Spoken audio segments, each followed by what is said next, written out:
องนักศึกษายินดีต้อนรับเข้าสู่วิดีโอสื่อการเรียนการสอนโปรแกรมภาษา C กับข้าพเจ้าอาจารย์สมประสงค์วงศ์ถาวรกลับมาคลิปนี้มาต่อกันอยู่ที่คำสั่ง if นะแล้วก็มาเบิ่งกันว่า if ยังมีตัวช่วยอีกตัวหนึ่งก็คือคำสั่ง if else นะ if else แม่นหยังเอาไว้เฮ็ดหยัง if else แม่นใช้ในกรณีที่เรามี2ทางเลือกนะ if นะถ้าหากว่าเกิดเงื่อนไขตัวหนึ่งขึ้นนะให้เฮ็ดอีหยังแต่ถ้าหากเงื่อนไขตัวนั้นบ่เกิดเด้มันก็จะไปเฮ็ดอีกคำสั่งหนึ่งให้เฮาเนาะในกรณีนี้เดี๋ยวเฮามายกตัวอย่างโปรแกรมคิดไล่ราคาสินค้าลองเบิ่งเนาะเดี๋ยวเฮามาเริ่มเขียนกันเลยไปที่ไฟล์ new sort file แล้วก็พิมพ์โค้ดที่เฮาต้องการใช้เนาะคือโค้ดพื้นฐานเนาะก็คือโค้ดพื้นฐานตัวนี้เนาะหลังจากพิมพ์แล้วเฮาก็จะมาเบิ่งกันว่าเฮาจะเฮ็ดหยังแดเนาะในนี้เป็นโปรแกรมคิดไล่ราคาสินค้าเนาะโดยการให้ป้อนจำนวนแล้วก็ป้อนราคาหลังจากนั้นก็เอาจำนวนและราคามาคูณกันนะป้อนจำนวนป้อนราคาเอาราคามาคูณกันเพื่อเป็นราคารวมแล้วเรามาจะคำนวณว่าราคารวมตัวนี้นี่สมควรจะได้ส่วนลดหรือบ่เนาะเดี๋ยวเรามาเริ่มกันเลยเริ่มจากการประกาศตัวเปลี่ยนซะก่อนเนาะในนี้จะใช้ชนิดข้อมูล in เนาะแล้วก็จะต่อด้วยqty แทนค่าให้กับจำนวน price แทนค่าให้กับราคาแล้วก็total แทนค่าให้กับราคารวมของเรา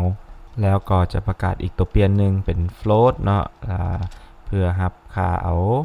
เปอร์เซ็นต์ส่วนลดของเราก็จะใส่ว่าเป็น discount กันแล้วกันเนาะส่วนลดนะนั้นเรามาเบิ่งเติมในนี้จะให้แสดงเนาะสีเอาคำว่าenter price กรุณาป้อนราคานะแล้วเราก็ป้อนราคาเข้าไป cin price แสดงคำว่า enter quantity เนาะหรือว่าจำนวนเนาะหลังจากนั้นก็ให้ป้อนจำนวนเข้าไป qty เนาะต่อมาเราจะทำการคำนวณเนาะบอกว่า total ราคารวมนี้จะเท่ากับราคาคูณกันกับจำนวนหลังจากนั้นแล้วเราจะทำการแสดงราคารวมออกเนาะก็คือ cout total นะแล้วก็ total ของเราแล้วมาเทสกันเบื้องก่อนหน่อยหนึ่งเนาะโดยการ run เนาะกด run ข้างทำ if จะทำให้เซฟเนาะเราก็ทำการเซฟใส่ชื่อว่าprice ก็แล้วกันนะกดเซฟมันก็จะขึ้นโปรแกรมแบบนี้เนาะเห็นปะเราแสดงว่า enter price นะ enter price เราก็ทำการป้อนราคาเข้าไปสมมติว่า 2,000 เนาะกด enter บอกว่าอะไรอย่างต่อ enter quantity เนาะเราก็กรุณาป้อนจำนวนเราก็ป้อนจำนวนเข้าไปมันสมมุติว่า5รายการเนาะจากนั้นกด enter มันก็จะบอกว่า total เท่ากับ 10,000 นะเห็นบ่เนาะ total เท่ากับ 10,000 นะมันก็ขึ้น total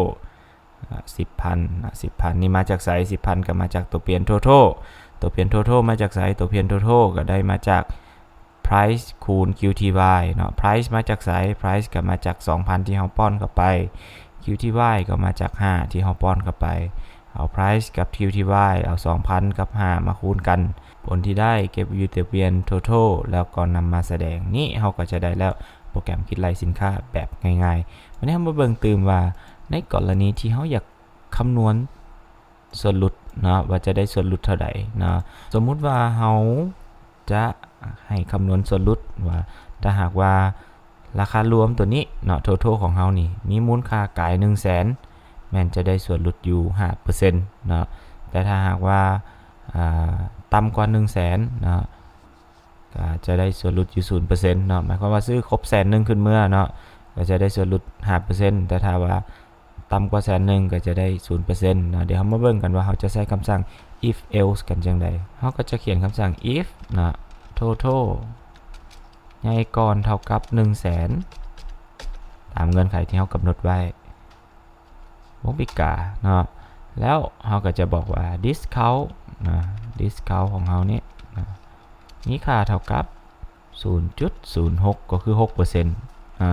0.06 แล้วถ้าหากว่ามันต่ำกว่า100,000 เดเราจะใช้คำสั่ง else เขียนต่อจากวงปีกาของ if นี่เลยเนาะสังเกตนะวงปีกาของ if จะเป็นอย่างนี้เราใช้คำสั่ง else เนาะ else นะวงปีกานะสังเกตเนาะมันจะมีวงปีกาของไผของมันวงปีกาของ if วงปีกาของ else เนาะ if else ส่วนอันนี้เป็นวงปีกาของ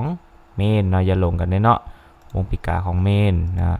วงปีกาของ if วงปีกาของ else เนาะบ่ต้องลงกันแล้วเราก็สามารถกำหนดเติมได้เลยว่า this count เท่ากับ0การเขียนแบบนี้หมายความว่าจังใดการเขียนแบบนี้หมายความว่าถ้าหากว่าเงื่อนไขตัวนี้บ่ถูกมันก็จะมาเอาเงื่อนไขตัวนี้ทันทีโดยที่บ่ต้องกวดตัวอื่นแล้วนะบ่ต้องมากวดอีกอย่างแล้วบ่ต้องกวดแล้วว่าใหญ่กว่าหรือน้อยกว่าก็คือถ้าเงื่อนไขนี้บ่ถูกปุ๊บเอาตัวนี้ทันทีแต่ถ้าเงื่อนไขตัวนี้ถูกเด้มันก็จะมาเอาตัวทำ if แล้วก็จะละเว้นตัวที่2นี่คือโครงสร้างของคำสั่ง if else จะเป็นลักษณะอย่างนี้จากนั้นแล้วเดี๋ยวเราจะมาทำการคำนวณหาส่วนหลุดลองเบิ่งเนาะว่าสิได้ส่วนหลุดอยู่เท่าใดเราก็ทำการ cout บอกว่า discount discount แล้วก็บอกว่า discount ตืมให้ลงแถวนะตืมลงแถวหน่อยหนึ่ง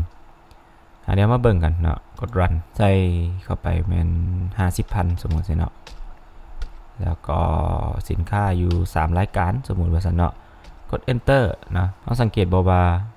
ราคาฮอต150,000เนาะ150,000ก็จะตรงกับ150,000ก็จะตรงกันกับเงื่อนไขทำอิฐของเฮาก็คือถ้าหากว่า total มีค่าใหญ่กว่า 100,000 ก็จะได้ส่วนลดอยู่ 0.06% นะฉะนั้นมันก็ตรงกับเงื่อนไขที่เฮาวางไว้ก็คือได้150,000 discount 0.06% แต่ถ้าว่าคนซื้อหน่อยก่อนทันเด้เดี๋ยวเราจะมาเบิ่งกันเนาะสมมติว่า 10,000 เนาะ2รายการก็จะได้ 20,000 20,000 ก็จะได้ 0% เห็นว่า discount 0% total 20,000 discount 0% ตัวนี้หมายความว่ามันก็จะได้เงื่อนไขตัวนี้หรือว่าทางเลือกตัวนี้เพราะว่าอย่าง 20,000 บ่ตรงกับเงื่อนไขตัวนี้แม่นว่าเงื่อนไขตัวนี้กำหนดบอกว่าต้องใหญ่กว่าหรือเท่ากับ100,000จึงจะได้ 0.06% นะ 0.06 นะหรือว่า 6% แต่ถ้าหากว่าน้อยก่อน 100,000 เนาะก็จะได้ 0% ฉะนั้นกรณีนี้มันก็จะได้สินค้า 20,000 กีบแล้วก็discount อยู่ 0% นะก็แล้วแต่ค่าที่เราจะป้อนใส่อันนั้นคือวิธีการใช้คำสั่ง if else นะนั่นคือวิธีการใช้งานคำสั่ง if แบบพื้นฐานนะสำหรับบทอื่นเดี๋ยวเรามาเบิ่งกันตื้อว่าจะมีอย่างใดนะสำหรับบทนี้ก็ขอเพียงเท่านี้บ๊ายบาย